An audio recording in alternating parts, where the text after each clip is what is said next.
Hello all. ఈ వర్షాకాలంలో జలుబు, గొంతు నొప్పి లాంటివి తరచూ వస్తూ ఉంటాయి. బయట దొరికే సూప్ ప్యాకెట్స్ బదులుగా ఇలా వేడివేడిగా ఇంట్లోనే ఈ క్రీమీ సూప్ని ఒక్కసారి ట్రై చేయండి. మరీ తాగాలనిపిస్తుంది. మన ఛానల్లో కుకింగ్, షాపింగ్, ట్రావెల్ వీడియోస్ చాలా ఉన్నాయి. ఎవరైనా చూడకుంటే చెక్అవుట్ చేయండి. మన ఛానల్ ఎవరైనా ఫస్ట్ టైం చూస్తుంటే సబ్స్క్రైబ్ చేసుకోండి. ఈ సూప్ని సింపుల్గా ఎలా చేయాలో చూసేద్దాం రండి. ఈ సూప్ చేసుకోవడానికి పక్క కొలతలు చెప్తానండి.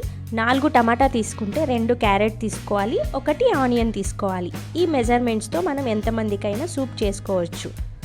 ఇప్పుడు నేను చెప్పిన ఈ మెజర్మెంట్స్తో 2 to 3% ఈజీగా సరిపోతుంది.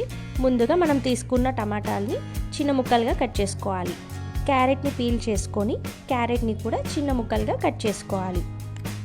డైట్ చేసే వాళ్ళు కూడా ఈవినింగ్ డిన్నర్ లాగా ఈ సూప్ని 2 కప్స్ తాగితే చాలా బాగుంటుంది.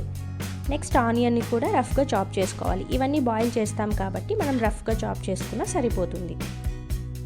ఇలా మనం తీసుకున్న వెజిటేబుల్స్ అన్నీ కట్ చేసుకున్నాక ఒక కుక్కర్ తీసుకొని కుక్కర్లోకి వేసుకోవాలి. ఇందులోకే పెప్పర్ని కూడా యాడ్ చేసుకోవాలి. 4 టమాటాస్, 2 క్యారెట్, 1 ఆనియన్ తీసుకుంటే 10 మిరియాలు అయితే సరిపోతాయండి. నేను డబల్ తీసుకున్నా కాబట్టి ఇక్కడ అరౌండ్ 20 to 22 మిరియాలు అయితే తీసుకున్నాను. అందులోకి 5 నుంచి 6 వెల్లుల్లి, కొద్దిగా పుదీనా ఆకులు కూడా వేసుకోవాలి. నెక్స్ట్ 1 బిర్యానీ ఆకును కూడా యాడ్ చేసుకోవాలి. ఇందులోకి 2 గ్లాసెస్ వాటర్ వేసి 3 విజిల్స్ రానివ్వాలి. 3 విజిల్స్ తర్వాత మూత ఓపెన్ చేసి బిర్యానీ ఆకును తీసేయాలి. అందులోని ఫ్లేవర్స్ అన్ని మనకి బాయిల్ చేసినప్పుడు దీంట్లోకి వచ్చేసి ఉంటాయి. ఇప్పుడు చల్లారాక మనం బాయిల్ చేసుకున్న దాన్ని ఇలా మెత్తగా పేస్ట్ లాగా చేసుకోవాలి. ఒక గిన్నె పెట్టుకొని అందులోకి 1 to 2 స్పూన్స్ గీ యాడ్ చేయాలి. ఈ సూప్కి గీ ఫ్లేవర్ చాలా బాగుంటుంది. మీకు వద్దనుకుంటే స్కిప్ చేసేయచ్చు. మనం గ్రైండ్ చేసుకున్న పేస్ట్ని ఈ గిన్నెలోకి వేసుకోవాలి. ఇక్కడ మన కన్సిస్టెన్సీకి తగ్గట్టుగా వాటర్ అనేది యాడ్ చేసుకోవాలి. నేను ఇక్కడ ఇంకొక 1 గ్లాస్ వాటర్ యాడ్ చేశాను.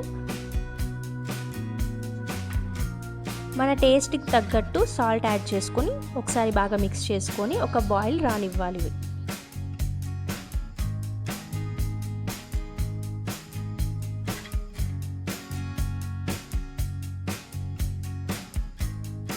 కన్సిస్టెన్సీ అనేది ఇలా ఉండాలండి. మరీ పల్చగా కాకుండా మరీ థిక్గా కాకుండా సూప్ లాగా రావాలి. మీరు కూడా మీ ఇంట్లో ఈ సూప్ని ట్రై చేసి ఎలా వచ్చిందో కమెంట్ సెక్షన్లో కమెంట్ చేయండి. మీకు ఈ వీడియోస్ నచ్చినట్టయితే మన ఛానల్ని సబ్స్క్రైబ్ చేసుకోండి. మీ ఫ్రెండ్స్ అండ్ ఫ్యామిలీతో షేర్ చేసుకోండి. Thanks for watching. Bye bye.